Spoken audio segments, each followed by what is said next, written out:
How to recover Fantasy Premier League account. Hello and welcome back to our YouTube channel. Without any further delay, let us get started.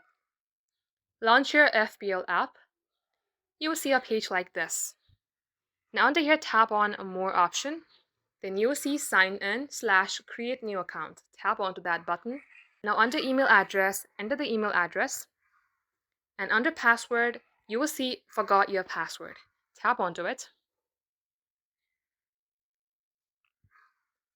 At this box, you have to enter your same email address of which password you would like to recover.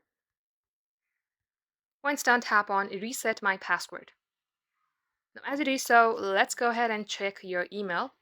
You will receive an email just like this. In here, tap on Change Password. Now at this page, set your new password.